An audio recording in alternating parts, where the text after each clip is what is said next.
What is an aim in research methods? Aim is a statement that explains why the researcher is doing the research and what are they hoping to achieve.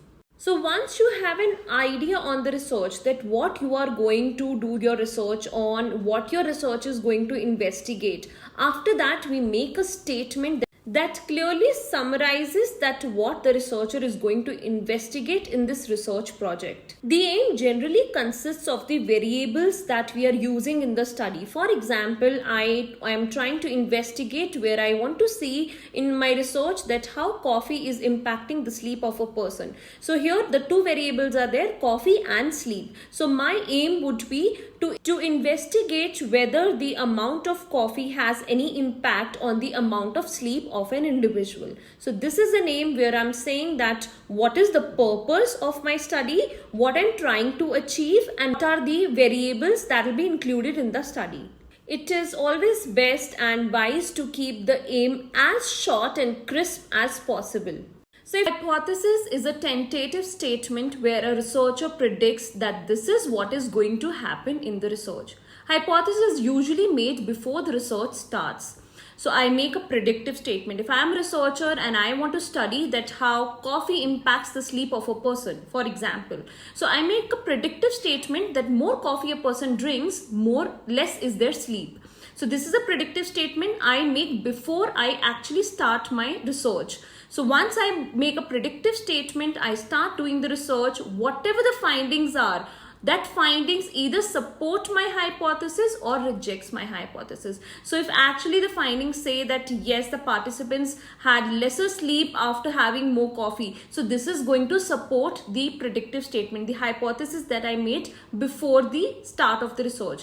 But if it is the result says that no, there was no correlation, or the participants did not have any impact on their sleep, or more sleep was there after having more coffee, then it means it is going to reject the hypothesis that I made. So we are going to study three kinds of hypothesis: directional hypothesis, non-directional hypothesis, and null hypothesis. The first is directional hypothesis. It is also known as one-tailed hypothesis. So directional hypothesis actually gives you the direction that where the study is going to go. For example, like I gave you an example of coffee and sleep. So here when I make a statement that there are two groups, one is experimental group and the other is control group. So in experimental group, the people who drink coffee are likely to have lesser sleep, and people who did not have any coffee before going for sleep, they are likely to have a better sleep than the ones who had coffee.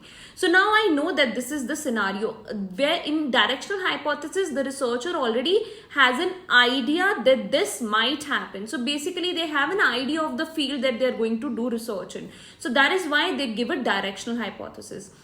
So my directional hypothesis or one-tailed hypothesis will be framed something like this, that people who drink coffee before going to sleep is likely to have lesser sleep as compared to the people who did not have coffee before going off to sleep. So this is the directional hypothesis where as a researcher I know that the study is going to go in which direction. According to that I label the variables in the hypothesis. Non-directional hypothesis is when the researcher does not know that the study is going to go in which direction. They just know that there is a significant correlation between these two variables. But what is the direction, that they don't know. For example, I know as a researcher, I know that there is a strong correlation between sleep and coffee.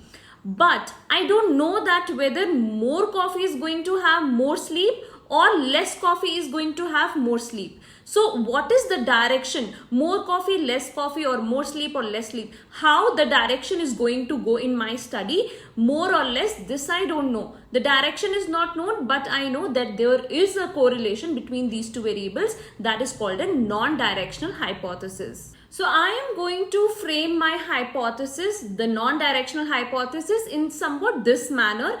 There is a correlation, or there is a significant correlation between coffee and sleep. So this is my non-directional hypothesis. Null hypothesis is a hypothesis where a researcher states that there is going to be no impact of independent variable on the dependent variable, or there is no correlation between the two variables. So that means null hypothesis can be framed something like any correlation between these two variables is only due to chance, or there is no significant correlation between so and so variable. That is called a null hypothesis. Here we are done with the hypothesis. If you have any queries, if you want to understand with more examples or something, please feel free to write in the comments below. So, what are independent variables? Independent variables, as the name suggests, is independent of any other variable. Means no other variables can affect or can influence or manipulate these variables. These are independent of any other variables. Independent variables, we as a researcher, if I am a researcher, I can manipulate, I can control, I can vary it. So this is mainly the cause, independent variable that we are trying to study. So any variable that we are trying to study is an independent variable. And what are dependent variables? Dependent variables are the variables that depend upon the independent variables. So these are the effect.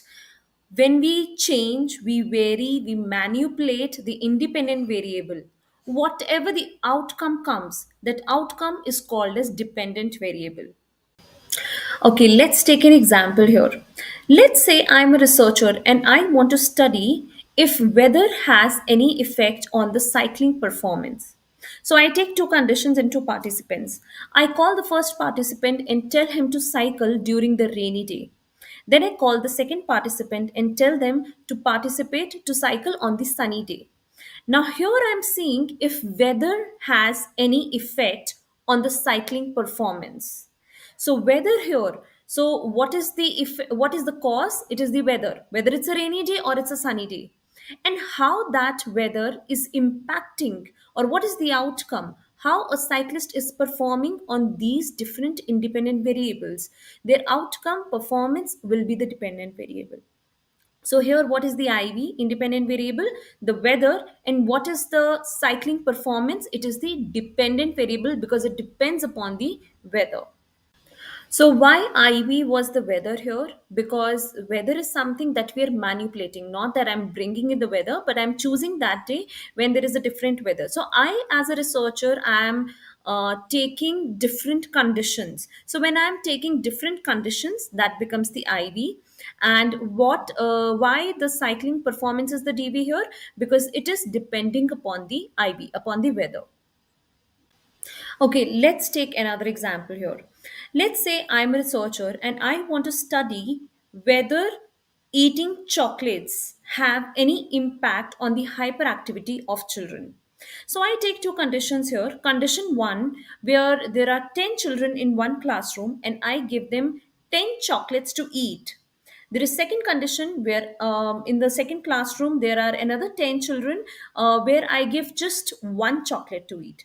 Now I want to see if 10 chocolates or one chocolate, the amount of chocolate has any impact on the hyperactivity of the children. So here, what is the IV? The IV is the number of chocolates given to children. The DV is the level of their hyperactivity. Why number of chocolates is IV? Because I can manipulate it, I can vary to see its effect. And why hyperactivity is DV? Because it is the outcome of eating the chocolates. Okay, now let's do one last example where there are two conditions where I want to see whether having a coffee at night affects the sleep of the person or no. So what is the IV here? The IV here is having coffee, or either the amount of coffee, or having or not having coffee, and the dependent variable is the amount of good sleep that a person gets. So in condition one, as a researcher, I give 4 cups of coffee to one participant. To other participant, I give no coffee at all. So here I see the effect of having coffee on the sleep. Since I am manipulating, varying the amount of coffee, so that becomes my IV. This is what I want to measure. And what is the outcome? The amount of sleep that a person is getting. So that becomes your DV, that is dependent variable. So here we are done with the concept of independent and dependent variable. I hope that you are clear now about the concept, and I also gave you three examples which would have given you much clarity. After this, I have put on some good, nice questions for you all. You can take it as a homework, or you can just do it to practice and see if you're able to get it yourself. In case you're not able to, please write in the comment below, or if you have got the answer right, even then you can write in the comment below. And So, what is extraneous variables? Extraneous variables are the variables that I, as a researcher, am not interested to study, but these impact my study in a bad way. So, as a researcher, my purpose is to see the impact of or effect of IV on the DV. That is it. But the extraneous variables are present usually, which keeps impacting my IV in a way that whatever the DV comes, whatever the outcome of the study is, it is untrue. It is not true to itself. It is an altered one, because here the extraneous variables had impacted the IV. So I, as a researcher, need to remove these extraneous variables.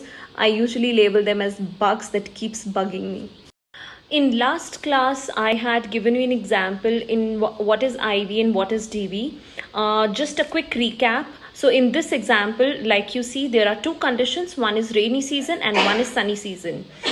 Rainy day and sunny day. So there are two participants that I've called. One participant is going to cycle during the rainy day. The other participant is going to cycle on the sunny day. And I will see, as a researcher, that how the weather of that day is impacting the performance of a cyclist.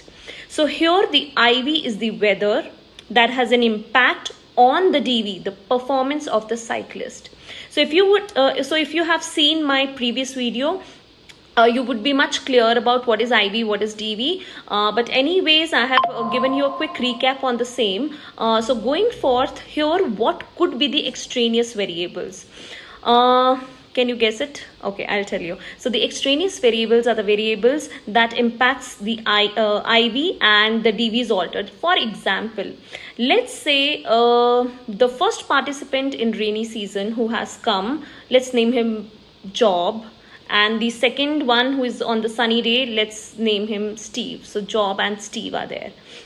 So Job is very muscular, he's very athletic, and Steve, who has come on sunny day, is an introvert who sits at home, who is a bookworm. He doesn't go out much and he doesn't like to do physical activities usually. So in this case, the individual difference between these two people, so one is athletic, one is not very athletic. So the difference between these two people in their physical build is an extraneous variable, because here when Job comes in, even if it's a rainy day, because he's athletic, he is able to cycle better than Steve, who comes on the sunny day, but because he's not that athletic or in sports, so he is not able to cycle or perform that well. In this case, what is happening? It is not the impact of IV on the DV. It is not the impact of the weather on the performance, but it is the impact of the extraneous variable, that is the athletic personality of a person, that is impacting the cycling performance. So my study, the impact of weather on their cycling performance, it's not true. Whatever results I'm getting, it's not true because it's not measuring that. Or let's take another example here, the difference between the prior experience. Let's say Job has been cycling since childhood and he's a pro in that. Whereas Steve, who has come on the sunny day, he has recently learned cycling and he's not a pro in it. So in this case, what happens? Job obviously would perform better even if it's a rainy day. And Steve, on the other hand, will not be able to perform better because he's not a pro. He has recently learned how to cycle. So in this case, the actual result should be the impact of IV on the DV, the impact of weather on the cycling performance. But no, the result is not that. Here the extraneous variable is impacting the IV and it is also impacting the DV. So whatever the result comes, it is because of their individual differences and not because of the weather. So I hope it is clear to you. So here, just a quick recap. The IV is the weather here that we want to study the impact on the DV, that is the performance of a cyclist. So impact of IV on the DV, and extraneous variables can be number of things like for example, your athletic personality, your prior experience, even the type of cycle. Maybe one cycle has gears, the other cycle is gearless cycle, and so on. Okay, let's do one more example for more clarity. Let's say I am a researcher and I want to study the impact of eating chocolates on the children's hyperactivity. So I believe that many chocolates, a lot of chocolates can increase the hyperactivity in a child. So what do I do as a researcher? I make a setup where I have two classrooms. So I have one classroom where there are kids, 10 kids, and I give them 10 chocolates to eat. On the other hand, I have second classroom where there are again 10 children and I give them just one chocolate to eat. After a while, I see how eating chocolates, that is IV, has an impact on the hyperactivity. Hyperactivity is the DV. So this is my intention to study. But here, maybe whatever my results are coming might not be true. The reason is that maybe there were some extraneous variables which I did not take care of earlier. So what these extraneous variables could be? Let's see. Maybe the ones who are in the class 1 with who ate 10 chocolates, maybe those kids are naturally very calm and composed and they are not very naughty. So genetic, or maybe their environmental factors, whatever it is, or maybe their friends are absent that day, so they are sitting very quiet and they don't want to play with other kids. So these could be the extraneous variables. On the other hand, in the second classroom where I gave just one chocolate to 10 kids, these children maybe naturally they are very naughty. They are all very hyperactive, let's say. Okay, so in this case what happens is, it is not the amount of chocolate that is affecting the hyperactivity, but it is their natural behavior, how naturally they are, whether they're calm, they're composed, or they're hyperactive naturally. So their natural personality is impacting the DV. So this becomes my extraneous variable. Or another example could be that the ones that had 10 chocolates, maybe I don't want to sound stereotype here, but let's say this class has more of girls in it who like to just sit and chit chat and play calmly and coolly. On the other hand, the class where I have given one chocolate, most of them out of 10, maybe 7 are boys, and those boys are full aggressive and hyperactive. Again, I'm not sounding stereotype, I hope. It's just an example where the boys are hanging like monkeys on the grills of the windows and everything. So here it is not now. So now what my result will be like? My result will show that children who eat more chocolates are more calm and composed. Children who eat less chocolate are more hyperactive. Maybe, maybe not. We haven't done the study yet. This was just an example. So I don't know what the outcome would be. But here, what the impact of IV on the DV might be untrue. Why? Because I have not controlled the extraneous variables here. I have not taken care of the equal amount of girls and boys in both the classes to allocate, whether 5 hyperactive and 5 calm kids should be there, and 5 hyperactive and calm kids should be in this class. So I need to equalize both the things. So when I did not take care of these extraneous variables started impacting my DV, and the results were altered. Results showed something else altogether, which was not the impact of IV but that of extraneous variables. I hope that's clear to you. Okay, so a quick recap on IV, DV, and extraneous variables. An independent variable here is the number of chocolates used. Dependent variable here is the hyperactivity, and extraneous variables can be a number of things like the gender allocation, the hyperactivity of the child naturally, or their calmness or attitude. So these can be the extraneous variables. Okay, well, let's do one more last example. I take 2 conditions. One condition is that I call students and give them psychology test during the morning time. and then I call the second set of students in condition 2. I call them during the afternoon time.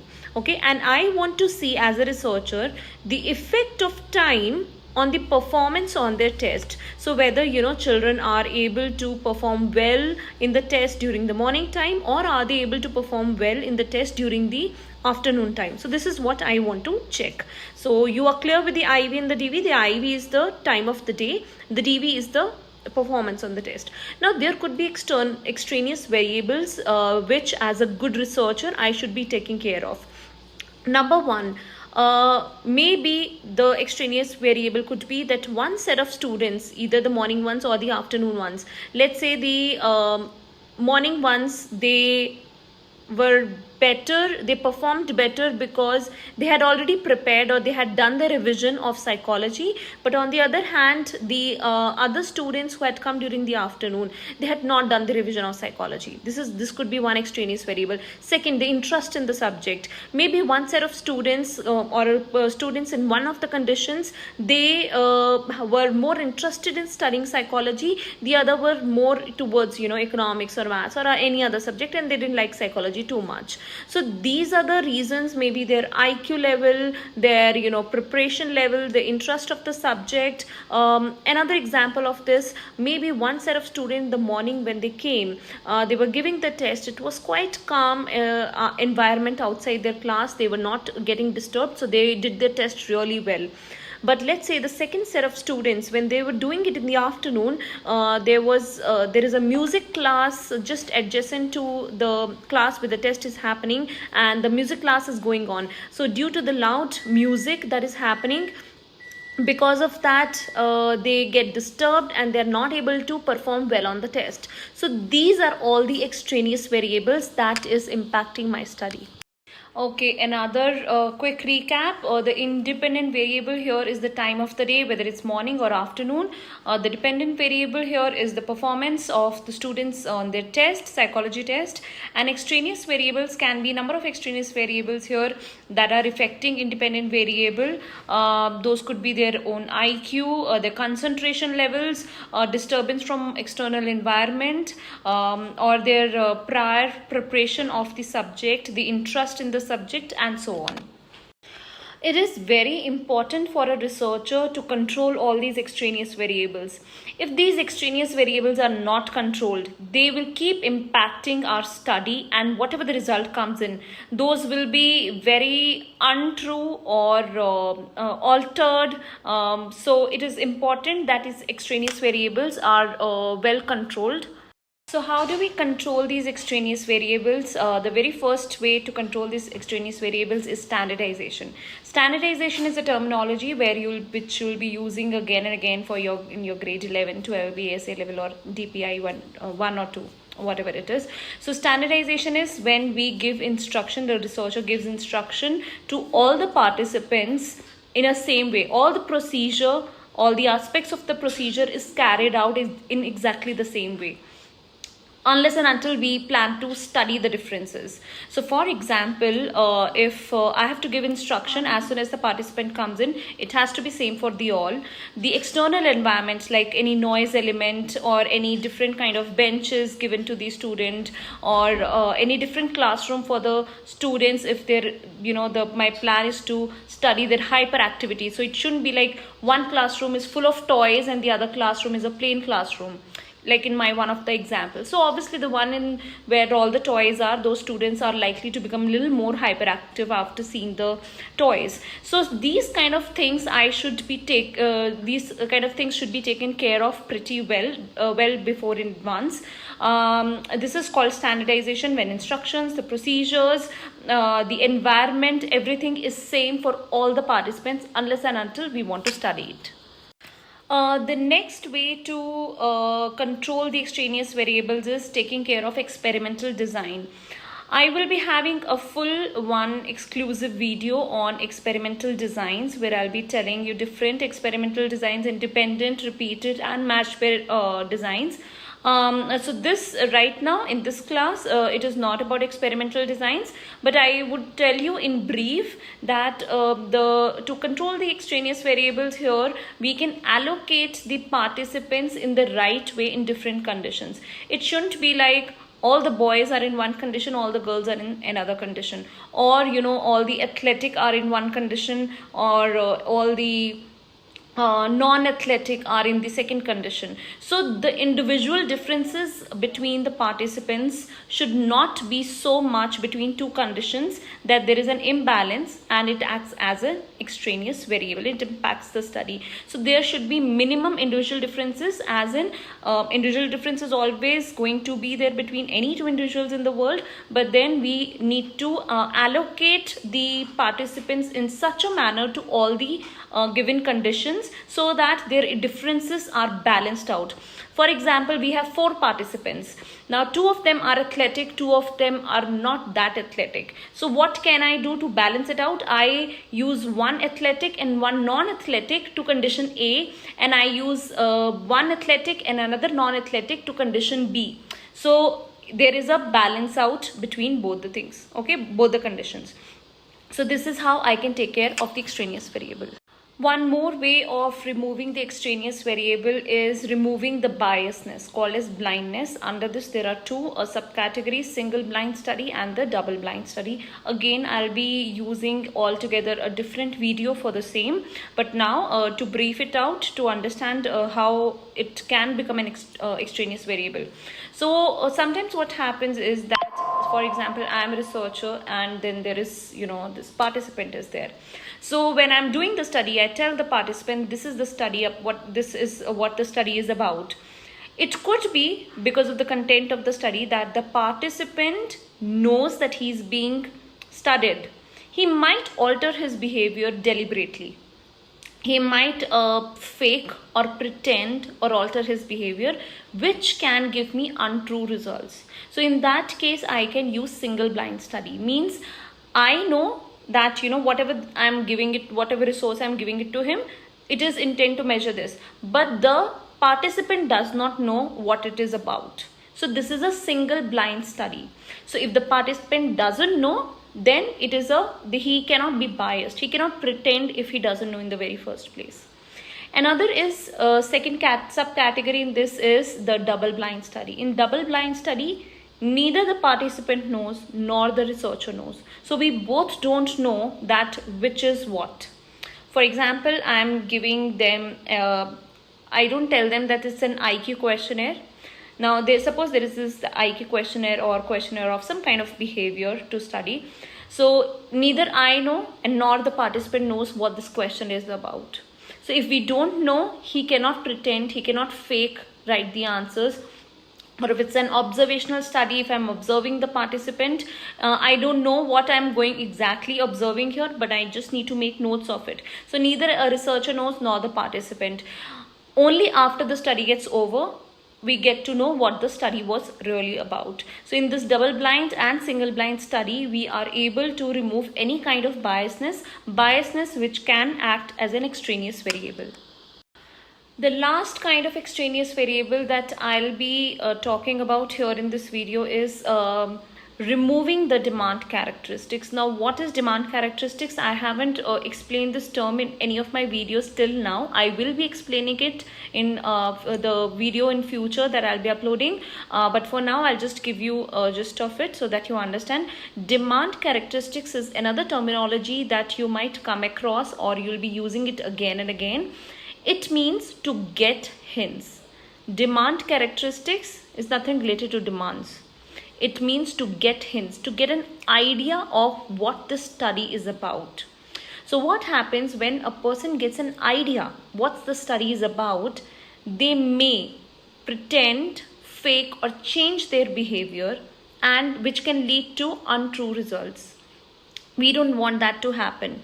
Now, for example, in the case where the cycling was happening, the demand characteristics, even if they get a hint that, or even if they do get the clarity altogether that their cycling performance is going to be observed in the very first example I'm talking about, it's okay, it doesn't matter. It depends upon the content of the experiment, the nature of the experiment.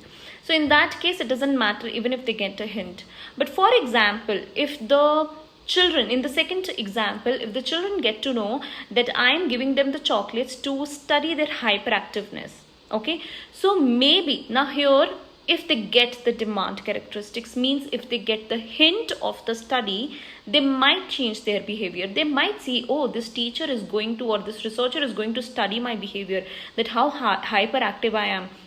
Maybe I get reported or my parents are called. So maybe after eating 10 chocolates also, they are sitting very quietly in a corner pretending that they are a very good child and they don't jump around like monkeys in the class. So they are showing their socially desirable behavior, their good behavior in front of the researcher or the teacher. So this is what this is, getting a demand characteristics, getting a hint which can act as an extraneous variable.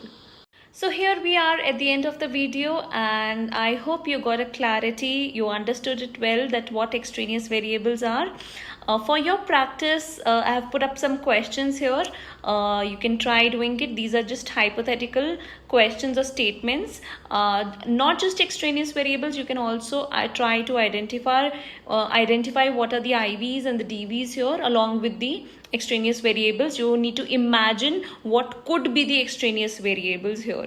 So you have to think and try answering it. Practice these questions, and you can either email your answers to me or you can write in the comment below and I will check it for you.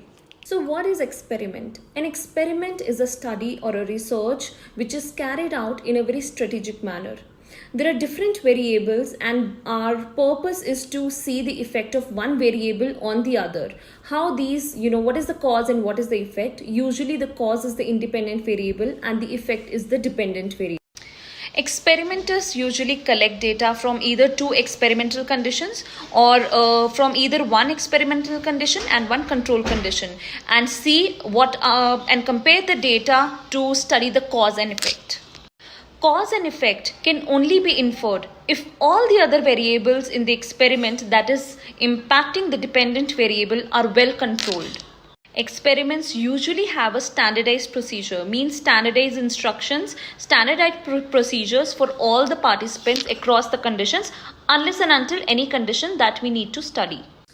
So what is a lab experiment? Lab experiment is an experiment which is conducted in an artificial setting. So these are the keywords that you need to remember when we say lab experiment. So it is an artificial setting. What does that mean? That means when the experimenter wants to do a research, they make a setting that is artificial in nature. It is not natural to any participant. For example, I'll just give an example here.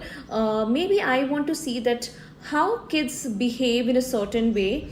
So I call all the kids, let's say 20 kids at my home probably, and in my home I have set up a room which is full of toys, a few swings are there, or maybe sand pit, and all these things are there. So I want to do a research where I see that how kids share with each other, what age kids speak to each other, which gender is more aggressive, what is their behavior like. So these are a kind of observations as a researcher I want to make when I'm seeing these kids. So what do I do when I call these participants, these children, to my house, and I take them to this room where I have set up everything.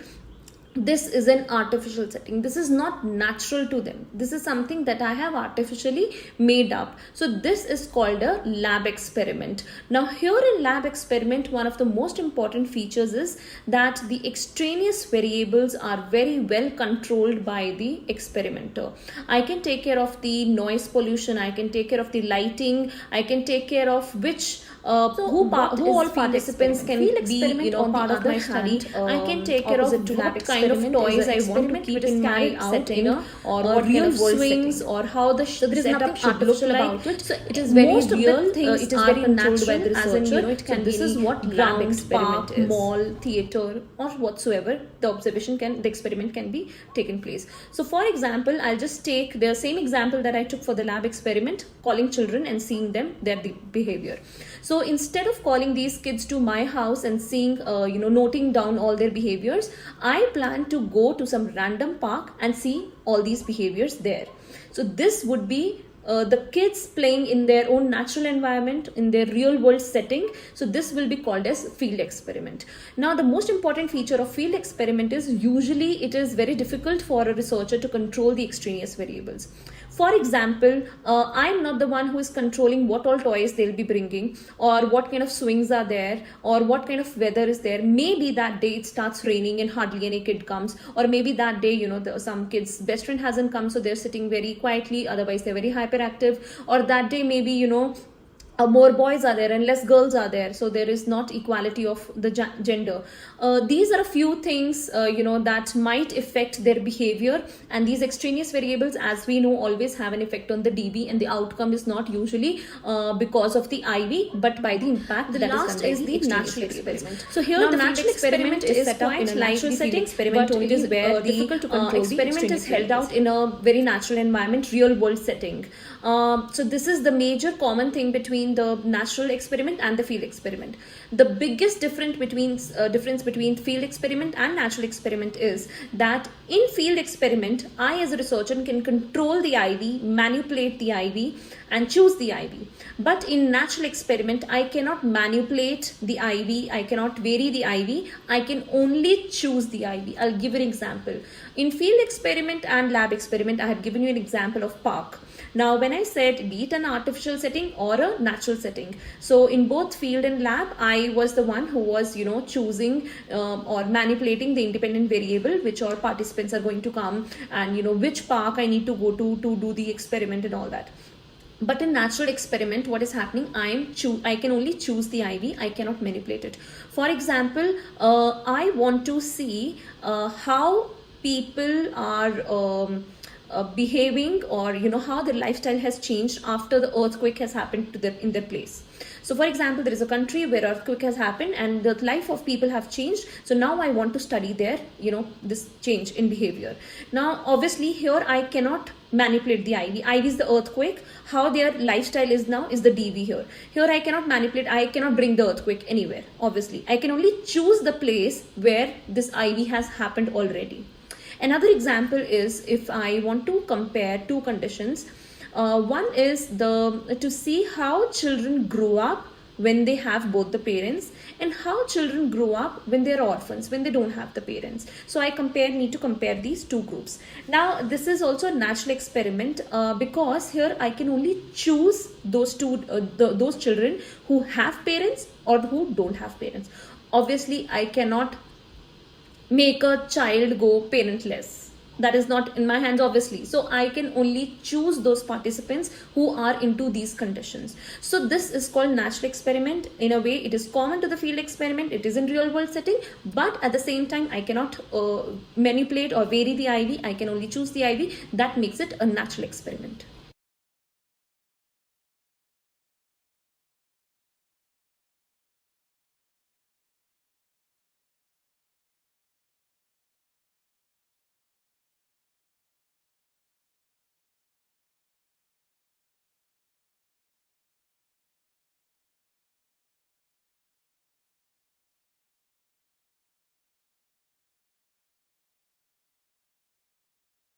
So now we are clear with what is lab experiment, field experiment, natural experiment. So the next is, let's do what are the strengths and weaknesses of all the three, and we'll also do the comparison. So this is a very nice table that I have made it for you all. It'll be very helpful. You can either take a screenshot or you can just note it down. So the very first strength of lab experiment is that all the extraneous variables are very well controlled in lab experiment, because it is an artificial setting, and if I am a researcher, I can very well control all the variables there. The second strength of lab experiment is that the validity is really high, because the extraneous variables are well controlled here. I can see the cause and effect relationship. So I know whatever the DV is coming, it is because of the IV and not because of the extraneous variable here. So IV and DV, the cause and the effect is very well inferred. Hence, the validity of the experiment is really high. The third strength of lab experiment, it is high on reliability. What do you mean by high on reliability? It is highly standardized. Now I can make sure, since it's an artificial setting, so I as a researcher can make sure that all the procedures, all the aspects of the experiment is equal. Same instructions, same procedure, same resources, everything is same for all the participants. So it is very highly standardized throughout. Since it is highly standardized, the reliability also increases. Reliability means every time I can replicate the experiment. So if it is a lab experiment, if I have been able to set up it once, I can do that again and again. Maybe I have done this experiment today, and after 6 months I feel I want to do this experiment again. I can again, make the same setup because it's an artificial one. So I make the same setup and I can replicate the study, do it again. Or after 5 years, if I feel I again want to do this study, maybe on a bigger sample size, I can replicate. So this is because it is highly standardized. It is also, I can also replicate it as many times I want. So the reliability is also high in lab experiment. Fourth strength of lab experiment is it is usually high on ethics. Why? Because when I'm calling the participants to be in my study, they obviously know that they're going for the study. I'll be taking an informed consent from them, that is the permission taking from them that they're going to be in the study. I'll be giving them the instructions, what they are going to step into. So there are a few ethics that we'll be discussing in the next class. So basically, since it's a lab experiment where the participants are being called, it is usually high on ethics. The weakness of lab experiment is that it is usually high on demand characteristics. What are demand characteristics? I taught you in the previous class. Demand characteristics means getting hint of the experiment, getting an idea what this experiment is about. So when I'm calling the participants to my study, they already know that they are a part of a study. When they already know, they might get a hint, okay, maybe this setup is this, she's giving this instruction, maybe, she wants to observe this particular thing in us. So they already get a hint that what is the study about. So once the person gets a hint, the participants might, try to fake or pretend, or might try to alter their behavior. So when they change their behavior, whatever the result comes in, those are untrue results. So this makes my study low on validity. So I'm not getting the true results. The validity of the study becomes low. Now comes in the strength of field study. The number one strength of field study is that it is high on ecological validity. What is ecological validity? Eco means nature, natural. So the people are behaving in their natural environment. When a person is behaving in a natural environment, they're likely to show their natural behavior. When they're in an artificial setup like a lab experiment, they are likely to maybe pretend or fake sometimes. So the ecological validity is high since they are in their natural environment, real world setting. They don't know they are into a setup or something. They're likely to not to pretend and show their natural behavior. So the validity goes high. Another strength of field experiment is that the demand characteristics are usually low because the setting is their natural environment. When participants are in their real setting, many a times the experiment is such that people do not know that they're actually in the experiment, that they're part of the experiment. So they do not get the hint of being in an experiment. They don't know whether the study is going on. So in that case, the demand characteristics are very low, and this becomes a strength because they tend to act naturally. They do not pretend. So whatever the DV comes out of IV, from the effect of IV, that is very natural, and the results that come are very true. Now weaknesses of field experiment. The first weakness of field experiment is that it is very difficult to control the variables, be it the independent variable, sometimes to manipulate the IV, or to vary the IV, or the extraneous variables. It is difficult because it is in real setting, it is not in artificial setup. So as a researcher, my control on the experiment, on the variables, would be lower. Second weakness of field experiment is it is less standardized. So less standardized as in we already did what standardization is, that every time the procedure and every time the instructions given are in a standardized manner. Every time it is the same for all the participants in every condition and whenever we repeat. But this is not the case in field experiment, because maybe what is happening on one day might not happen on the other day. Or maybe, when the participants, for example, I gave an example, children coming to the park to play, that is a field experiment. So maybe, one day it is raining, when another day I want to do the experiment again, so maybe that day it's sunny, so more children are coming in. Third day maybe some other thing is happening, it's a holiday and too many kids have come. So these could be the extraneous variables that could be affecting the IV, and so this becomes difficult for me to standardize the procedure. It is also usually seen that it is low on ethics as compared to the lab experiment, because when participants come to the lab, usually they know that they're a part of the study.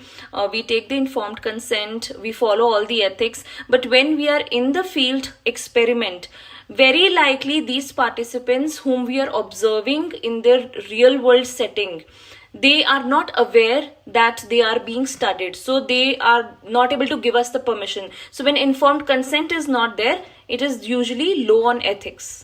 Now, the strengths of natural experiment are exactly the same as field experiment. Even the weaknesses are almost same as field experiment. So I'll not be repeating for the natural experiment. It is quite likely same as what field experiment is. There is only one feature that is different, that here we cannot control the IV. In natural experiment, I as a researcher cannot control or vary or manipulate the IV. We only choose the IV. If you remember, I gave an example of an earthquake. So in this, one weakness added is sometimes it becomes difficult for me to do the study because I'm not able to choose the IV. For example, I gave an example of earthquake. Maybe I want to do such a thing. Maybe I want to, study such people who have just undergo the trauma of earthquake or flood or something like that, but I have to choose, and maybe I'm not able to find such people, or maybe I'm not able to find the location where recently earthquake has happened, which has actually changed the lives of people. So sometimes it becomes difficult for us to select the participants, or maybe we to choose the IV. So finally, we are done with the types of experiment lesson here. I hope you enjoyed and learned your lesson. Now is the quiz time. So here are the 3 questions that I've put up for you. These are the practice questions. Try doing it and please write your answers in the comments below. And I will let you know that the answers are correct or not. So these are the 3 questions that I have put up. Other than this, if you want to practice more questions, please write your comments below and I'll put up some more questions for you. When we did the types of experiment, it was that how the experiment is conducted, where it is conducted, whether it's indoors, it is outdoor, it is field or lab. When we talk about experimental design, remember this thing students, that it is different from types of experiment. Experimental design refers to the allocation of the participants. So design is that how the participants are going to be placed in what all conditions, how the allocation will be done in the experiment.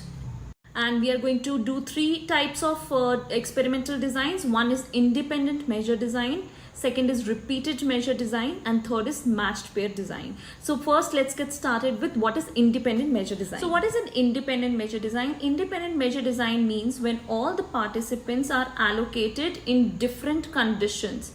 Each participant can participate only in one condition at a time. They cannot be a part of more than one condition. For example, there are total 8 participants. So I randomly allocate 4 of them in condition A and 4 of them in condition B.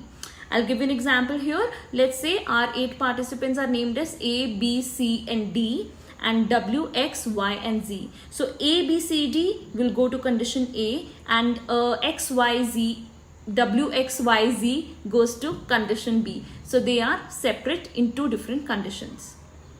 Our next measure design is repeated measure design. So what is repeated measure designs? It means that all the participants are in all the conditions. So like I gave an example of A, B, C, D, W, X, Y, Z. So now all these 8 participants are in condition A, as well as all these 8 participants are in condition B.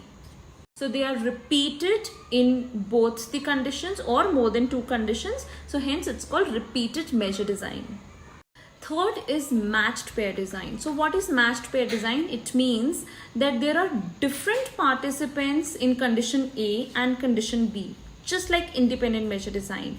Different participants, but they are matched on certain criteria. For example, let's take the example. The best example of matched pair design is identical twins. So let's say one of the twin is in condition A and the co-twin is in condition B. So they are 2 different individuals in 2 different conditions, but they are highly matched on certain criteria like DNA, lifestyle, parents, maybe school, teachers, and even the friend circle. So they are highly matched, but it is more like independent measure design. So this is called as matched pair design. So let's start with the strengths of all the 3 designs. And while doing the strengths and weaknesses of these designs, we are going to come across a lot many terminologies. And simultaneously, I'll also keep on explaining what these terminologies means. Okay. So the first strength of independent measure design is that it has low demand characteristics. Now, please note down this and listen to this very carefully. What are demand characteristics? It's a terminology which you are going to come across many a times in your research methods and other chapters as well. So throughout your grade 11 and 12. So demand characteristics means to get a cue, to get a hint of something. So you just get a hang of it, just get a hint of something that this is what the research is about, or this is what, I am being observed for. So in independent measure design, now independent measure design, like I told you, the participants are separate. The participants can be there in only one condition. So like I told you, for example, there are 8 participants, 4 participants are in condition A and 4 participants are in condition B. Now, since the person is participating only in one condition, the demand characteristics are low. That means when they are participating in only one condition, they don't get many hints what the study is about.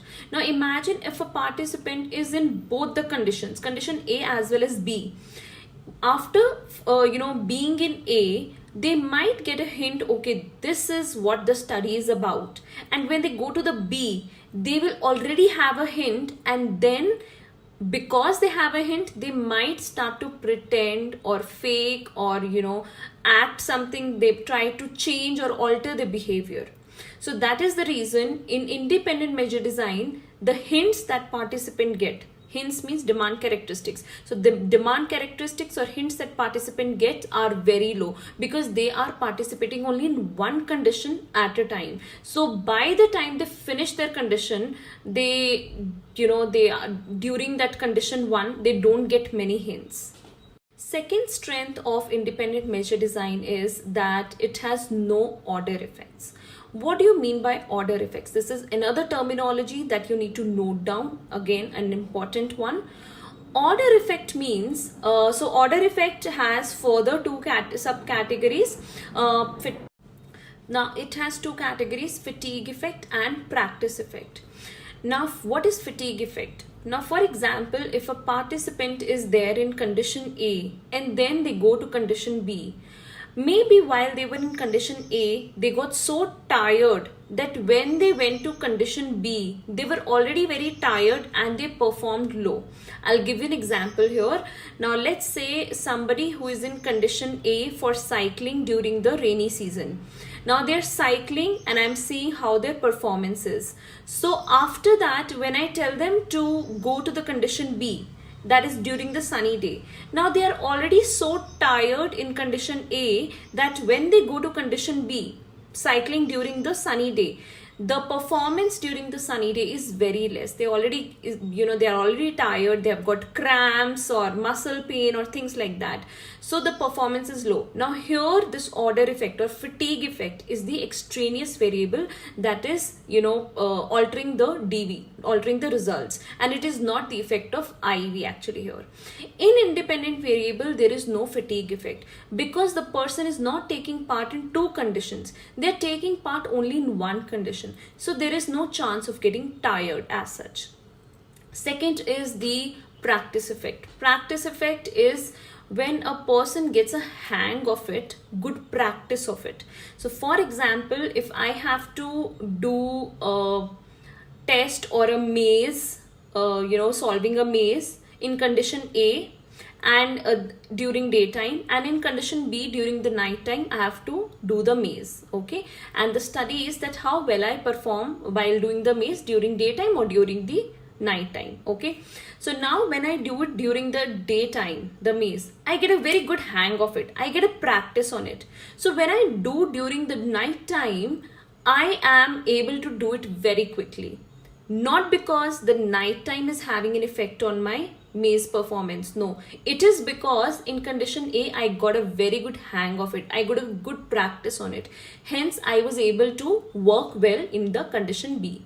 So in the independent measure design, the participant is participating only in one condition, so they don't get any fatigue because they are not going to condition B. They don't have any practice effect. Even if they get practice in condition A, it's okay. They are not going to condition B.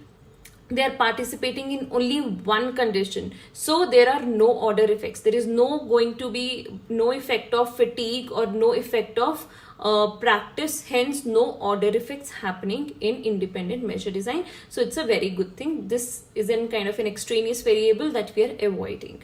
Okay, now next is the strength of repeated measure design. The first strength of repeated measure design is that there are no individual differences. Now, what are individual differences? This is the third terminology that we are going to learn. Individual differences means the differences that are there between two or more individuals. So, like I said before, every single individual is different on this world, in this world, and no two people are same. There are always going to be individual differences, even between the siblings, between the parents and children, even between the twins, even between the identical twins. The differences are always there. So these are the individual differences. Now in repeated measure design, like I said, the participant is participating in both the condition A and condition B. Since I am there as a participant in both the conditions, there is a balancing out. So there are no individual differences. So these 8 participants who are in condition A and who are again in condition B, there are no going to be individual differences because these are the same participants. So no individual differences is as a strength of repeated measure design. Now second strength of repeated measure design is that you need fewer participants. Now in independent, what happened? I'm doing an independent measure design where I need separate participants for condition A and I need separate for B. So if I want total 8 participants in my study, I will have to take 4 for the condition A and 4 for the condition B. Okay, so these are the 8 participants. But in repeated measure design, I can have 8, total participants in fewer number. How? In repeated, we are going to repeat. The same participants are going to both the condition. So these 4 people can go to condition A and these 4 people can go to condition B. So 4 plus 4 is 8, but participants we need are only 4 in number. So in repeated measure design, we need smaller sample size. Now in matched pair design, if you remember, I told you what is matched pair, where the people are matching on some criteria. It is not necessarily the twins every time, but I am here taking an example of twin. This is one of the best examples for matched pair design. So this is just an example. So let's say I have taken twins for my study because they are very, very identical and they match on many things. So the individual differences are low. It is there, but it is very, very low. Why? Because the twins are going to match on so many things. even on like of their parents, their schooling, their environment, their genes. So they are matching on so many things. The individual differences are there, but it's very, very low. Second is the demand characteristics are also low in matched pair, because one twin is in condition A, another twin is in condition 2. So A and B. So both are separate people are there. Maybe even if they have a lot of commonalities, their brain and everything, mind is totally separate, right? So two different people are participating in two different conditions. Hence the demand characteristics, because demand characteristics, I told you, it's getting a hint of the experiment. Even if this person gets a hint of this experiment, it doesn't matter, he is not going to participate in condition B. And same way in condition B, person gets a hint of the study, it's okay, they are not going to participate in condition A. So demand characteristics are low. And third is obviously no order effect, because these are two separate individuals in condition A and B. Just like independent measure design, in matched pair design, separate different people are there. Even if they're matched on some criteria, these different people in different conditions, so there is no order effect. They are not going to feel fatigue, they are not going to have any practice effect. So let's do weaknesses of independent measure design, repeated and matched pair design. So first is independent measure design. The first weakness is that individual differences are always going to be there. In independent, we have separate participants for separate condition. Different participants for condition A and different participants for condition B. So they are, no matter how randomly allocation is done or whatever is done, the individual differences are always going to be there, and these individual differences act like an extraneous variable. And like I said, independent, we need separate people for condition A and separate people for condition B. Hence, we need more number of participants, which is the second weakness of independent measure design. More number of participants are needed for this kind of a design. Now comes the weaknesses of repeated measure design. Now, the first weakness of repeated measure designs are that the demand characteristics are high. Demand characteristics, again, like I told you before, it means the hints. Getting the hint of the study is much higher in repeated. Why? Because they are occurring in the experiment twice or more than 2 times. So they are in 2 conditions or more than 2 conditions, the same participant. So when they are in condition A, they get a hang of it, they get a hint of it. So when they go to the condition B, they already know what the study is about. When they get a hint of it, it is a basic human nature. We sometimes try to show social desirable behaviors, more socially accepted behaviors, or we try to alter our behavior. We try to show not our true selves, so we can alter or change our behavior in any way which will not give us good results or true results. And last is the weakness of repeated measure design. The second weakness of repeated measure design is having order effects. Same person is in condition A and the same person is in condition B as well. So when he is in condition A, they sometimes might get tired of performing the act, and when they go to condition B, they're already very tired, so they might perform poorly. Or they get a good hang of it, they get a good practice of it in condition A. So when they go to condition B, the same participant, they are going to have a good hang, a good practice of it, so they might perform better. So either they are going to perform poorer than before or much better than before. And this is not because of the IV, this is because of the order effect. So order effect is a kind of an extraneous variable which becomes the weakness in repeated measure design. And last weakness of matched pair design is that it is difficult to get such samples.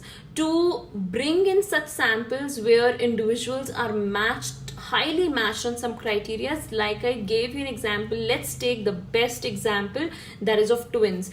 Now actually, how many twins do you really get for a study? I mean, if I have to see if I have to do a study which is on lot many participants, good sample size, maybe 1000 in number or maybe 500 in number at least. So getting 500 to 1000 twins, it's a big task. Maybe I get 20, max 50. So getting that many twins for a normal, small researcher or somebody, it can be a very big task. So this becomes as a weakness. Now, since we already studied what are the weaknesses, let's see how we can, as a researcher, how I can overcome these weaknesses. Because a good researcher is a researcher who always takes care and controls the extraneous variables as much as possible, so that whatever the result comes in is a true information of the effect of IV on the DV. Okay, so the first is for independent measure design, we had a weakness where the individual differences are there, now which is always going to be there, and we have to overcome this weakness. How we can do that? That is a terminology called as random allocation. Again, note down this terminology. Random allocation is allocating it randomly to both the conditions. So the probability is that different participants go to these different conditions and they somehow tend to balance out. I'll give you an example here. For example, there are two schools. One is St. Joseph School and one is Oak Ridge School. Okay. Now what happens? In my study, I take 100 participants.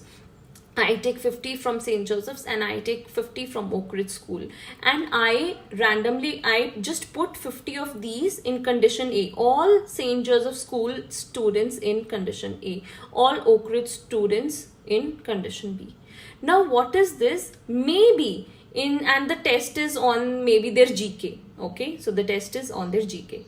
So what is going to happen in condition A, where St. Joseph School kids are there? Maybe in their school, teachers take a lot of pain and they have a separate classes for GK and they have good books on GK, and daily in their school, they are doing it. So their GK is very good. And in condition B, what is happening?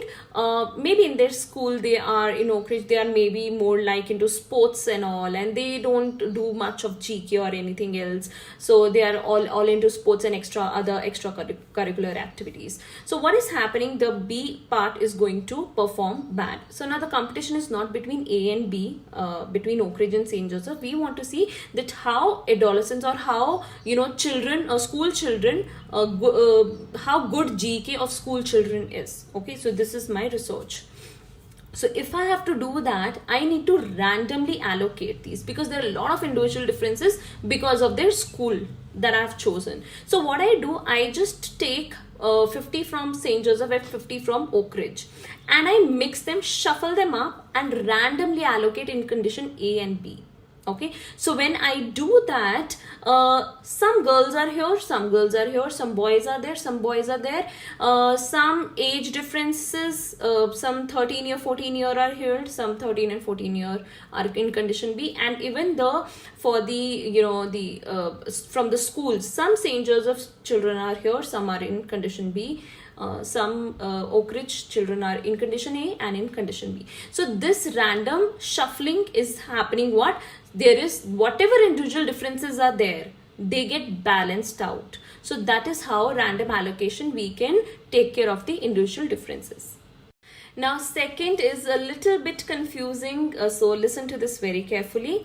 How to overcome the repeated measure design weakness, that is the getting the order effects. So order effects are always going to be there, either the fatigue or the practice effect. It's always going to be there, because the one participant is participating in both the condition A and condition B. Okay, so they're either going to get tired or they're going to get practice or whatsoever it is. So how to control this? How do we see that whatever they're doing in A, they don't carry forward that to B?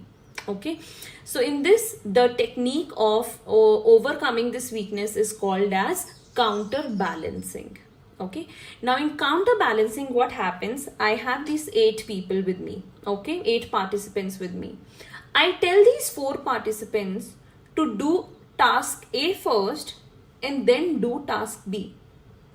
And then these 4 participants, I tell them to do task B first and then task A. So all these 8 participants are doing both the conditions, but for half of them are doing condition A first and then B. The other half is doing condition B first and then A. So what is happening, even if when they are doing condition A, half of them, even if they get order effects while doing condition B, it's okay, because other half are also getting order effect while doing condition B. When they go to A, they are also carrying the order effects. So when we crisscross it, when we make them do conditions in a different way, it helps in counterbalancing. So even if order effects are happening, all the order effects are not being carried from condition A to B only. Half is being carried from condition A to B and rest half is being carried from condition B to A. So it is equalized now. So that is called as counterbalancing. So here we are done with our experimental designs. I hope it's clear to you. If it's not clear, any topic that is not clear to you, please write in the comments below and I will make sure to upload a new video, or I'll get back to you in any way and clarify it once more in a more detailed manner. So please do write in the comments if you liked my video or if you have not understood anything. And here are the practice questions. Now these are very, very important practice questions for you. It is really going to help you with your understanding, and you would also know that how much you are able to answer these questions after seeing this video. So I'm going to just read out some practice questions for you. Our first question here is, outline what is meant by counterbalancing using any example. Don't use my example that I just gave it to you. You can use any other of your own example and write it down. You can even write the answers in the comments below and I'll correct it for you. Then we have outlined one strength and one weakness of a matched pair design. So that also you can do. It's a very easy question for 2 marks only. So these next third and the fourth question here, I have a hypothetical scenario is given, and then the questions from the experimental designs are given. Try attempting these. These are also very easy. You'll get a good hang of it. This is the fifth question. Again, try. You can take a screenshot or you can note it down in your notebook and try writing an answer. And you can show your answer to me or write your answer in the comment below. And this is the last sixth question. So 6 practice questions for you all so that you get a very good hang of it. We do a research, it is very important that the quality of the research is good.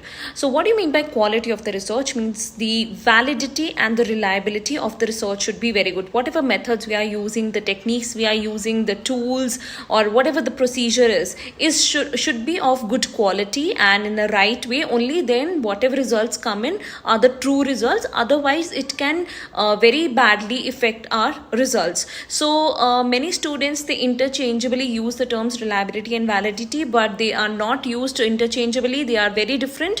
So we'll be studying about it. First is, what is validity? Now validity means that we are measuring what we are supposed to measure, what we intend to measure. So for example, I'll give an example here. Let's say I am a researcher and I'm designing a IQ questionnaire. Now IQ is made of various abilities: your reasoning, logical, analytical, your general knowledge, mathematical. So all these abilities together and so on, a few more are there. So all these abilities together make the IQ test. Okay. Now IQ test is not related to writing ability or reading ability or your physical ability.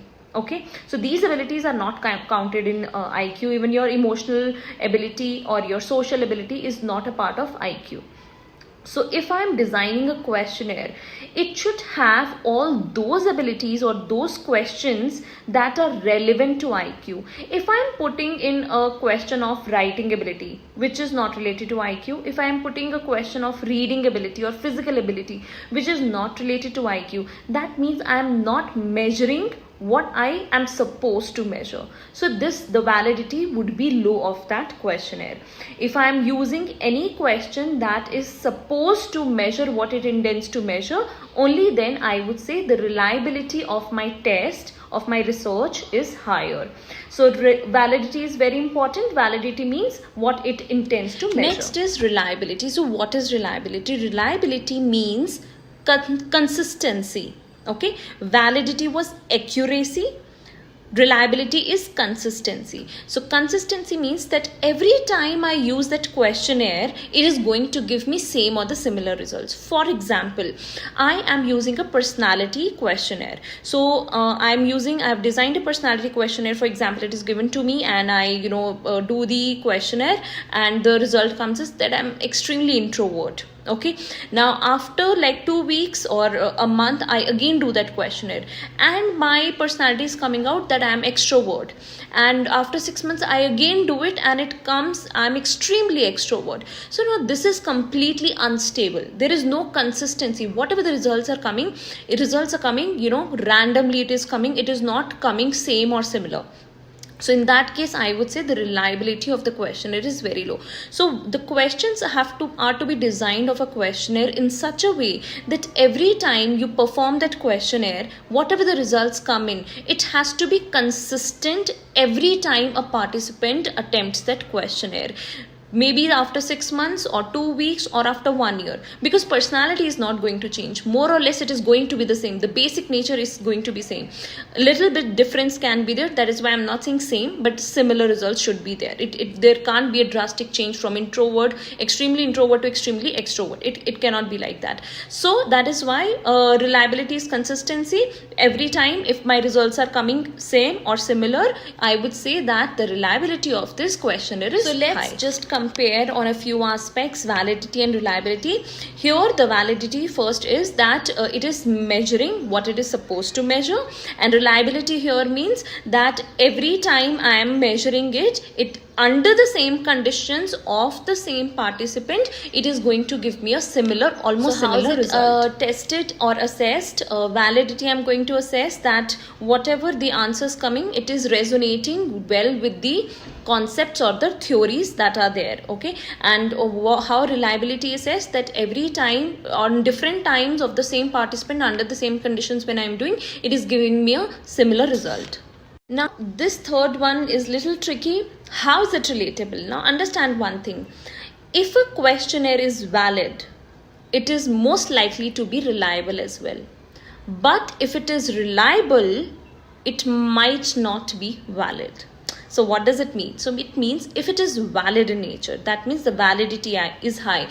We are actually measuring what we are supposed to measure, then obviously every time you measure it, the answers are going to come the same. So if the validity is high, it is also going to be reliable. It is also going to be consistent. But if it is reliable, even if every time the answers are coming right or same, even if it's coming same every time, it is not necessarily means that the validity, whatever the questions are the right ones. So validity can be low even if the reliability is high. Next we do the types of validity. So there are 3 types of validity. So first is construct validity. Now what is construct validity? It means that whatever I am measuring, it is well resonating with the existing concept or the theory of what I am measuring. So for example, I am measuring a participant self-esteem. So I have designed a questionnaire of self-esteem for that participant. Now self-esteem is a trait which is also assumably related with social skills and optimism. So whatever the scores come for the social skills, similar scores should also come for the optimism and social skills, because all the traits are somewhere related. So even the scores of these traits should be similar or same. So if that is happening, that means the correlation is very strong between these traits, between the scores of these traits. And if the correlation is strong, that means the construct validity is high. So second is content validity. Content means whatever is there, the content of the questionnaire.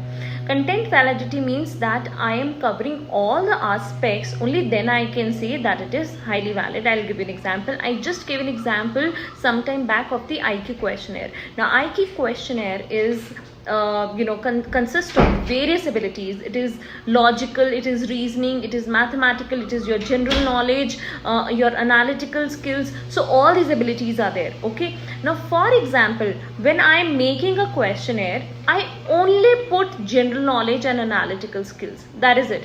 Now of course the validity is high because they are actually measuring the IQ. but it is only measuring part of IQ. Other aspects I have not put in. So it's a wrong way, because I cannot say that if a person has scored very high on these abilities, I cannot say that the person has a high IQ, because there are the other abilities are not included in this questionnaire. So the content validity of this questionnaire is low.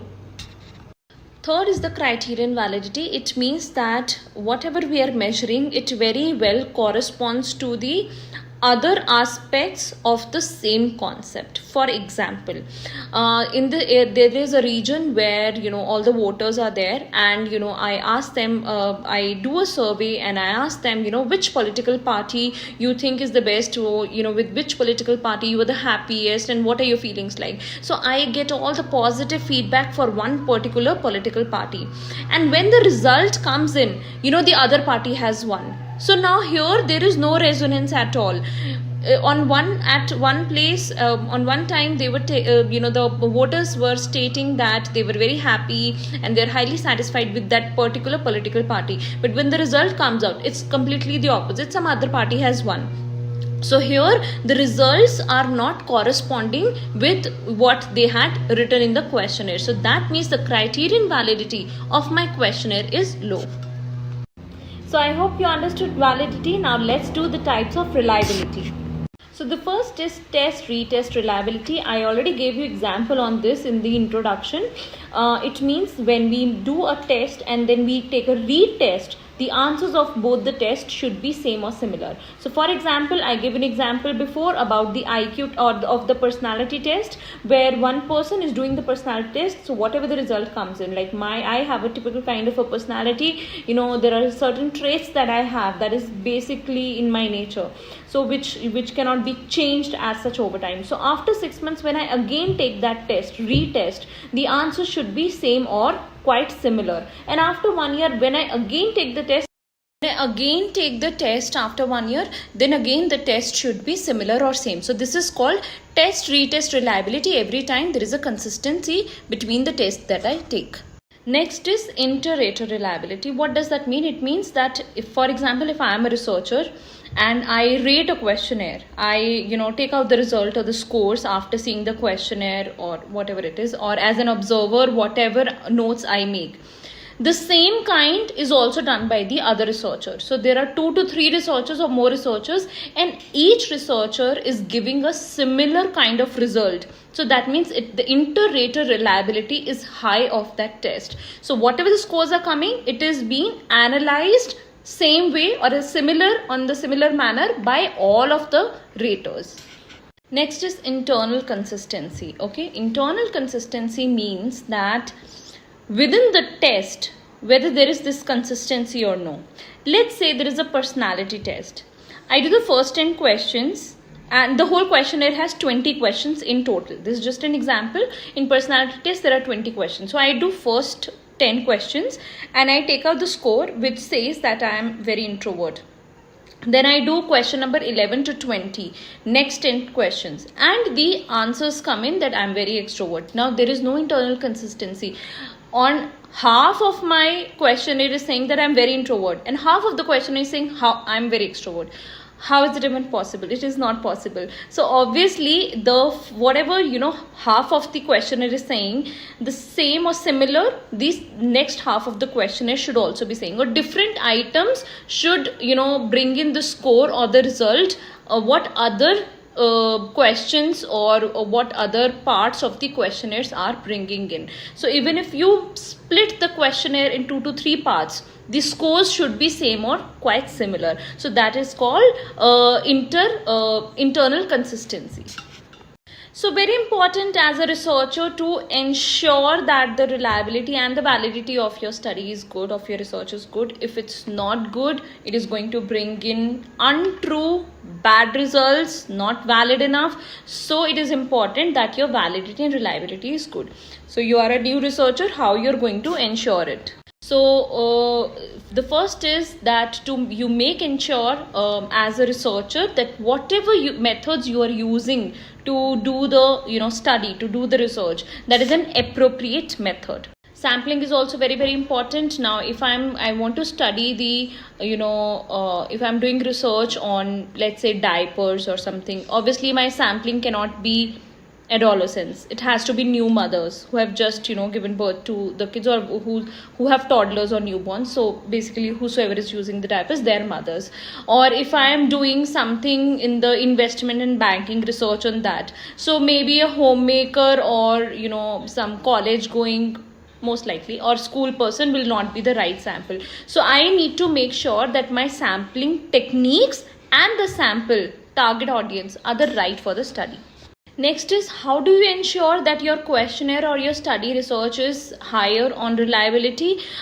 Make sure that you apply the methods consistently. So there is a consistency between all the methods during your procedure or during your research. Second is the standardization. Standardization means using the same technique, same instruction, same participant, same environment, same procedure, everything is same. So it is standardized throughout your research. So standardization is very, very important. It cannot be like you're doing research on one day where the situation environment is totally different, and on another day the environment is completely different. So you cannot do it that way. You have to make sure that whenever you're doing, there is a standardization. Placebo. Placebo means it seems like it is a real treatment, but it is not. It is a fake treatment. That means when the medicine is given to the participant or to the patient, that it's not a real medicine, that is a fake one. It looks like a medicine, the same medicine, it smells like it tastes like it. So it seems like that a person is into a real treatment to cure their illness, but it is a fake treatment, it is a fake medicine. So how are placebos used? So basically, when the study is going on, research is going on, there are two conditions, or two different conditions where different participants are there. One set of participants, in one condition, the participants are given a real drug, okay, that has active ingredients to cure their illness. And on the second hand, the second set of, or second condition, the participants are given same looking drug which tastes and looks same, but it is not, it is a fake drug. That means it does not have the active ingredients. Now these why this is done? Because the researchers want to know that how effective this medicine is onto the participant. Now why is it done? It is done in a way that there are, let's say there are two conditions. I'll give an example here, and we are studying the effect of the pill on the depression. Okay, so condition A, the participants are getting the real antidepressants, that means the pill has the active ingredients. And in condition B, the participants are given placebo, means the medicine, the drug given to them looks the same, tastes the same. They think, the participants think that it is the real drug, but it is not. It has no active ingredient, so it is not an antidepressant, but they think that it is an antidepressant. So this is given to the condition B. Now why this is done? It is done to see the effect of drug on the participant. Now what happens, there is a very deep relationship between our mind and our body. Our body reacts to what our mind thinks. Like, for example, we always talk about think positive, don't think negative. If you think positive, positive things will happen, and so on. So why do we say all these things? This is because we all, researchers, and we all believe in the fact that there is definitely a strong relationship and connection between mind and the body. So when the person in the placebo condition, in condition B, when they are taking this fake medicine, we want to know, is it that because they think that they are getting the treatment, they start feeling better, or they don't feel better, that means there is actually a medical issue and placebo is not having an effect at all. So this placebo can have either a positive effect or a negative effect. Positive effect means that the person actually starts feeling better even after taking a fake medicine, a placebo. Or the negative could be that even if they are taking this fake medicine, there is no improvement in their health at all. Now when we say it's a negative effect, there is no improvement, that means that the body actually needs those active ingredients to get cured. So there the medicine is very, very important, and it is to be given to the participant or to the patient. Whereas when the body is giving a positive response, that it is showing the improvements, it means that the body thinks that it is getting the treatment, so it starts showing the improvement. Now when it starts showing the improvement, when the body thinks that it is getting the treatment, that means it is not actually the medicine that is working, it is not the active ingredients of the medicine that is curing the person, it is their own mind that is curing the body. I gave an example of depression here. So maybe there are actually chemical imbalances in a person's brain and they really need a medical treatment. In that case, if the antidepressant is given to them, they actually are cured. Okay, but let's say if there are other reasons, there are other emotional or other mental reasons for the person, cognitive reasons for the person to feel the depression, and maybe just giving the fake pill, they feel that since I'm having the medicine, I might start feeling better now because I am under the treatment. So that thought itself gives them the positive feeling, and they start feeling better even if there are no active ingredients. So here it is not the medicine that is acting on the person's health, because there is no active ingredients in placebo, but it is their own mind that is treating the person. So it is not the effect of medicine, but the effect of their mind on their health. There is this very common theory where it is said that placebo effect is because of the person's expectations. It's due to the person's expectation. So it is your mind, you think, your brain thinks that you are getting better because you are expecting, you are feeling, you have a thought that this medicine is actually treating me. So when you start thinking that, when you start expecting that, what really happens is it's your own body chemistry that is making you feel better. So due to our own expectations, we start to feel better. There is also positive correlation between the expectation of a person and feeling better of the person. So stronger is your expectation, you strongly feel very strongly that this medicine is going to treat me. The moment I'm going to take this medicine, it is going to work like magic for me and I'm going to feel so much better. My headache or my pain or my depression or my fatigue or my asthma, these are few of the illnesses where we our mind plays a very important role. So in such cases, if we have a very strong expectation that this medicine is going to work, even if it's a fake pill and we don't know about it, our body starts to feel better. So there is a very positive correlation between the both. More is the expectation, better you start feeling. It is not just the body, it is not just the mind, but body actually starts working on it. How it happens?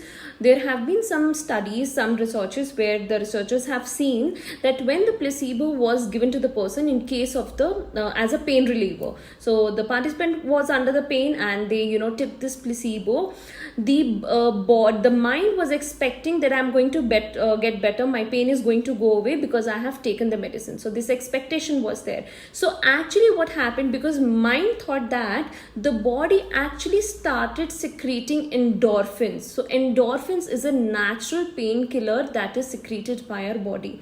So naturally our body started to the body of the patient started to secrete endorphins, which help them in the pain relief. So it is also the mind, the expectations, which leads to the changes in the physical changes, the bodily changes, which can actually help the person to get better. So I hope you understand. Research work, and in studies, researchers do single blind study, double blind study, even triple blind study. So we'll be covering all the three. Basically, single blind study is used in a lot many studies. It can be in any field at all. But double blind and triple blind study is majorly used for medical research. So what exactly is single blind study? Single blind study means when a researcher is doing the study, is conducting a research, in that there are various conditions. We have already studied about conditions, independent variable, control group, experimental group and all that in our previous classes. So just in case you don't know about it, you can go back and just brief yourself about it. So in the research, the researcher has different conditions. Let's say we have two conditions, experimental condition and control condition. Now in that there are a few participants in the experimental group and the other few participants are in the control group. So this is an independent measure design. In one of the groups, now the participant does not know that they are in which group, whether they are in the experimental group or whether they are in the control group. So basically, the participants in single blind study are blind about the fact, they are not aware that they are in which group or they are under which conditions. Now, what is the purpose of conducting this single blind study? Why we don't want the participants to know that they are in which condition? The very simple answer of this is the social desirability, to control the demand characteristics, hence to control the social desirability. Demand characteristics, we already learnt about it. It means to get hint of the study, what the study is about. And social desirability is what? When you tend to behave in a manner that is more socially accepted. You tend to sometimes fake your behavior, you tend to pretend, so that you alter your behavior which is not really true, because you want to be more socially accepted. Okay, so in this case, in single blind study, the participants are the blind ones, means they are not aware, not literally blind, they're not aware of the fact that they are in which condition. So why is it done? It is done because we don't want, the researcher doesn't want the participant to know that they are in which condition, because if the participant gets to know that they're in which condition, they might alter their behavior. I'll give you an example of this. Okay, let's take an example of single blind study. Let's say I'm a researcher, for example, and I have two groups. One is experimental group and one is control group. In experimental group, the participants get a flu vaccine, and in control group, they do not get a flu vaccine. They get some saline water or something like that. Now, let's say the participants are aware of the fact. Now, this experimental group knows that they have been given a vaccine, flu vaccine, and the control group, they know that they have been given just the saline water and not the flu vaccine. So, if the participant gets to know, they might alter their behavior. Let's say this control group who knows that they have been given saline water and not the real drug, they might alter their behavior in a way they get scared that, what if we have not been given the vaccine, and what if something happens to me? So they start washing their hands regularly, taking all the precautionary measures. So these kind of, when they alter their behavior from their usual behavior, this can lead to, this can affect the results of my study. How? In natural case, if the participants did not know that they are in the control group, they would have acted or behaved in a very natural manner. But now, since they have altered their behavior, they were aware that they were in control group, they were not given the vaccine, the sickness rate between both these groups narrows down. So I will never get to know whether the vaccine actually affected the person's health or did not. So this narrowing of the gap is becoming an extraneous variable, and it is hampering with my hampering the results of my study. Now, in the same case, if I do the single blind study, now my participants do not know. They are blind to the fact, they don't know whether they're in the experimental group or they're in the control group. So when they are not aware of the fact, they are likely to behave in their natural manner, in their natural behavior. They will not pretend, they will not fake. So this is going to bring in the true results for my study. So what is double blind study? Double blind study means that not just the participants but also the researcher does not have any idea, both are not aware that which participant is in which condition, either experimental or control condition. So let's do an example for this. Let's say I am a researcher and I want to do a study on the effect of cognitive behavioral therapy, CBT, on the participant. So this is a therapy where you talk and you talk to the participant in a certain manner. There are certain techniques and strategies used in this therapy. Okay, so it's a talking therapy. So anyways, so the experimental group, I as a researcher, I'm giving them CBT, and in the second group, control group, it's not CBT given, it's just a friendly talk being given to them. Now in this case, what happens is, as a researcher, if I know that which participant is in which study, then it might lead to researcher biasness. I might alter my behavior, I might treat that particular participant in a certain way because I know that this participant is for CBT or this participant is in the control group. So my behavior as a researcher can also get altered, which can also lead to hampering the results of my study. So in double blind study, both the participants as well as the person, the researcher who is there, they do not know what which participant is for which condition. Or you can take a example of medicine example as well, where the real drug is given to the experimental group and the fake dummy pill is given to the control group participant. Now neither the participant knows whether they have been given a dummy pill or the real pill, nor the person nor the researcher knows that they are giving which pill to which one. Okay, now this is again just to control the researcher biasness. Now, importance of blinding. Why do we need to do a blind study? The very first thing is to increase the validity of the study. Any study is a good study by a researcher if the validity and the reliability are good, are high. So how can we make it a highly valid study? A highly valid study can only be taken place when there is a true cause and effect relationship, when we know that it is the effect of IV on the DV and there are no other extraneous variables that are impacting the DV. If there are other extraneous variables that are impacting DV, that means that this cause and effect of IV and DV is not true. This cause and effect relationship is not true. So the validity of our study goes down, which is not a good thing. So to make it higher in validity, there are a few things. One is how it happens. The first is taking care of the demand characteristics. The participants don't know that they are in which study, single blind study. They don't get a hint of it, so hence they take care of their social desirability. These are a few terminologies, you can note it down. Demand characteristics are low, social desirability is low. So social desirability, I had already explained it to you. When they are not aware of the facts, when they don't have the aim of the study, they don't know they've been in which condition, they don't show social desirable behavior. They act very naturally. In their natural behavior, they come out. So when they're naturally behaving, it is actually showing me the effect of IV on the DV, and there are no social desirable behaviors. That is an extraneous variable. And then the third is researcher biasness. Researcher biasness, as in I can be biased while while dealing with my participants, that I know this is an experimental, this is for control groups, so I start dealing or perceiving them in a very different manner. So in order to control that researcher biasness, even for the data analyst, while analyzing the data, even their biasness to be controlled, double and triple blind studies are used. So it is all done to increase the validity of the study, to make it more valid and more the whatever the results come in are highly true to itself.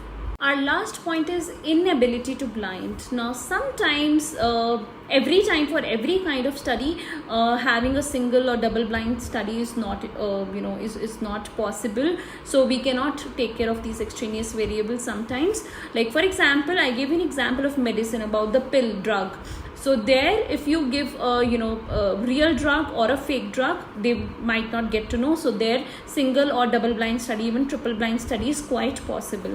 But let's say I give an example of CBT. In most likely in that case, blindness is not possible, because the part is the researcher. If I am the researcher, then double blind study is not possible, because if I am giving the CBT, obviously I would know that to this group I am giving CBT, the therapy, talking therapy, and to this control group I am giving different kind of talking therapy.